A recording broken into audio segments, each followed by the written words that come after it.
میرے عزیز دوستوں، کوئی بندہ جماعت میں وقت لگاتا ہے، صحیح معنوں میں لگاتا ہے، تو اس کی زندگی صحیح راہ پر آ سکتی ہے۔ یہ دلیل ہے 4 مہینے کی، اسی طرح 3 دن کی بھی ہے، وقت آنے پر انشاءاللہ بتائیں گے۔ تو میرے عزیز دوستوں، دنیا کا علم ہے، آخرت کا علم ہے، یہ دونوں چیزیں ہمارے لیے ضروری ہے۔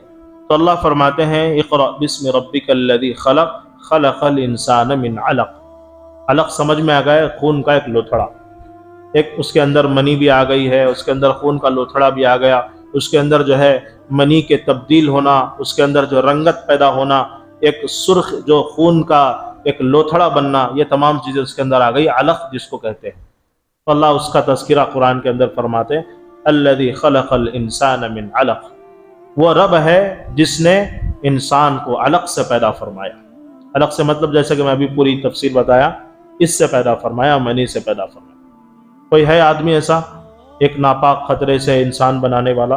اتنا خوبصورت چہرہ، اتنی خوبصورت داڑھی، اتنے خوبصورت آنکھیں، اور یہ داڑھی بھی بعد میں نکلتی ہے، پیدا ہوتے ہی نہیں نکلتی۔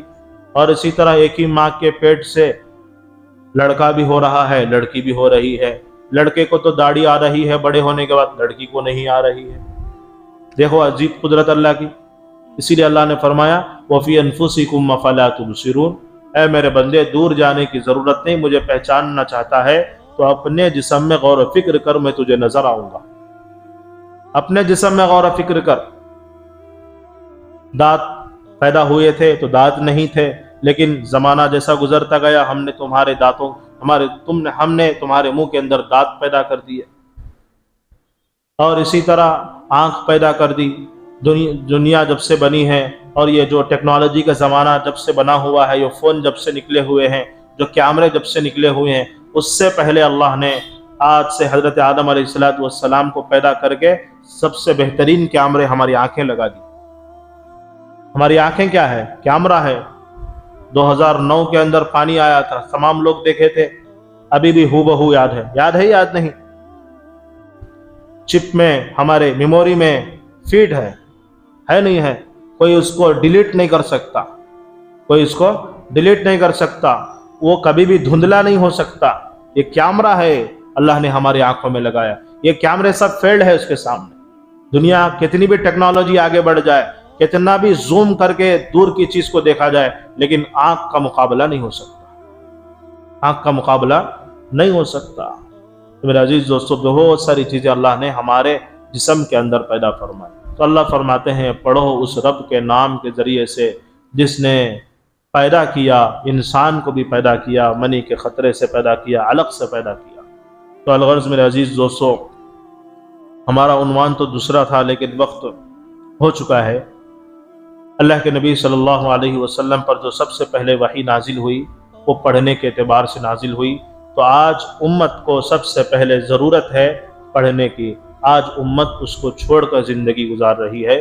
تو آج ہم اس مجلس سے ارادہ کریں، ہم اپنے بچوں کو پڑھنے کے سلسلے میں جو ہے ان کی رہبری کریں گے، ان کی نگرانی کریں گے۔ اگر ہمارے چھوٹے بچے ہیں، اگر ہمارے چھوٹے پوترے ہیں، اگر ہمارے چھوٹے نواسے ہیں، تو ان کو سب سے پہلے قرآن پاک کی تعلیم دلائیں گے، اس کے بعد دنیا کی تعلیم دلائیں گے۔ ایسا نہیں کہ صرف دنیا کی تعلیم دلا دیے، آخرت کی تعلیم سے اور قرآن پاک کی تعلیم سے وہ بچے دور رہے، تو وہی بچہ بڑے ہو کر جو ہے دادا کو گھر سے نکالے گا، وہی دادا ہاتھ میں انگلی میں پکڑ کر جو ہے بچے کو جو ہے اسکول لے کر جا کر بھیجتا تھا، اے فار ایپل بی فار بال پڑھاتا تھا، لیکن وہی بچہ اسی انگلی سے اس دادا کو ڈھکل دے گا۔ کیوں؟ وہ دادا جو ہے اس کے بچپن میں قرآن کی تعلیم نہیں دلایا، بڑوں کا احترام نہیں سکھایا، اس نے باپ کی عزت نہیں سکھائی، ماں کا احترام نہیں سکھایا، تو وہی بچہ جس کو پیار و محبت سے اپنے کندھوں پر اٹھایا، وہی بچہ جو اپنے خون پسینے کا پیسہ اس پر خرچ کیا، وہی بچہ جو ہے ہمارے سینے پر لات مارے گا۔ یہ یقیناً اب بھی ہو رہا ہے، یہ اب کے زمانے میں بھی ہو رہا ہے، میرے سے زیادہ شاید آپ جانتے ہیں۔ ایسے لوگ تیار ہو گئے ہیں، ایسے نوجوان تیار ہو گئے جو باپوں کو جو ہے مار رہے ہیں، ماں کو جو ہے گھروں سے نکال رہے ہیں، دادا اور دادی کو جو ہے نکال کر جو ہے اولڈ ایج ہوم میں ڈال رہے ہیں۔ ایسے کتنے کیسز آ رہے ہیں۔ تو میرے عزیز دوستو، اس کی واحد وجہ یہ ہے کہ ہم نے قرآن کی تعلیم اپنے بچوں کو جو ہے بچوں کے لیے لازم نہیں سمجھا۔ لازم سمجھا تو انگریزی کو لازم سمجھا، تیلگو کو لازم سمجھا، مادری زبان کو لازم سمجھا، لیکن یہ جو ہمیں جنت میں لے کر جانے والی زبان ہے اس کو ہم نے لازم نہیں سمجھا۔ بڑوں کی عزت سکھاتی ہے، ماں باپ کا احترام سکھاتی ہے، علماء کی قدر سکھاتی ہے، اس کو ہم نے لازم نہیں سمجھا، جس کی وجہ سے بعد میں وہ بچے بڑے ہونے کے بعد لات مار کے گھر سے نکال رہے ہیں۔ اس کے سب سے بڑے ذمہ دار ہم ہیں۔ اس کے بچپن میں جو چیزیں سکھانی تھی ہم نے نہیں سکھائے، بعد میں جو ہے عاملوں کے پاس پھرتے ہیں، بعد میں جو ہے باباؤں کے پاس پھرتے ہیں، بعد میں مجاوروں کے پاس پھرتے ہیں، بعد میں مسجدوں کے اماموں کے پاس پھرتے ہیں، مکتب میں پڑھانے والے حافظ صاحب کے پاس پھرتے ہیں، بعد میں جو ہے غلیظ جو ہے جناتی اثرات کرنے والوں کے ساتھ عورتوں کے پاس جا کر جو ہے علاج کرانا شروع کر دیتے ہیں۔ اگر وہ علاج کرانے سے پہلے اس کی بچپن میں اس کی جو ہے زندگی کے اندر صحیح تعلیم دی ہوتی تو اتنا پورا چکر لگانے کی ضرورت نہ پڑتی۔ اتنا پورا چکر لگانے کوئی آدمی اس کو سدھار نہیں سکتا، کوئی بابا کوئی عالم اس کو سدھار نہیں سکتا۔ باپ اس کو بگاڑ دیا ہے، دادا اس کو بگاڑ دیا ہے، ماں اس کو بگاڑ دی ہے، کوئی آدمی اس کو سدھار نہیں سکتا۔ حضرت عبد القادر جیلانی رحمۃ اللہ علیہ کا واقعہ آج میں جمعہ میں بیان کر رہا تھا، ہمارے پاس وقت نہیں ہے، انشاءاللہ اسی سلسلے میں ہے، تربیت کے سلسلے میں، اسی سلسلے میں حضرت عبد القادر جیلانی رحمۃ اللہ علیہ کتنے بڑے ولی گزرے ہیں، کہاں پیدا ہوئے؟ 407 میں، 470 ہجری میں ایران کے علاقے میں جیلان میں پیدا ہوئے۔ بعض حضرات جو ہے یہ سمجھتے ہیں عبد القادر جیلانی رحمۃ اللہ ہندوستان کے ہیں، بول لیتے ہیں ہندوستان کے نہیں، نو وہ میں بول رہا ہوں، پڑھو لکھو معلوم ہوتا ہے کہ کون کہاں کے ہے، کہاں سے آئے ہیں دین پھیلانے کے لیے۔ ہمارے پاس لطیف لاؤبالی درگاہ ہے، وہ کہاں سے آئے ہیں؟ اسی طرح مولا مسکین ہے، وہ کہاں سے آئے ہیں؟ ان کا نام اصل کیا ہے؟ ہمارا جو شہر ہے وہ پرانا شہر ہے، ہمارا جو شہر ہے نوابوں کا شہر ہے، ہمارا جو شہر ہے میرے عزیز دوستو تہذیب کا، ثقافت کا، علمی شہر ہے ہمارا۔ جو عثمانیہ کالج ہے ہماری، یہ معمولی 10 سال 15 سال کی کالج نہیں ہے، 100 سال اس کی تاریخ ہے، اس کی تاریخ 100 سال۔ حسین احمد مدنی رحمۃ اللہ علیہ نے اس کی سنگ بنیاد رکھی ہے۔ حسین احمد مدنی کون ہے؟ جنگ آزادی میں سب سے پہلے جو ہے تلوار اٹھا کر چلنے والا مرد مجاہد حسین احمد مدنی رحمۃ اللہ علیہ۔ تو الغرض میرے عزیز دوستو سب سے جڑی ہوئی چیز ہے وہ پڑھنے سے جڑی ہوئی ہے۔ اگر ہم نہیں پڑھیں گے میرے عزیز دوستو ہماری تاریخ ہم بھول جائیں گے۔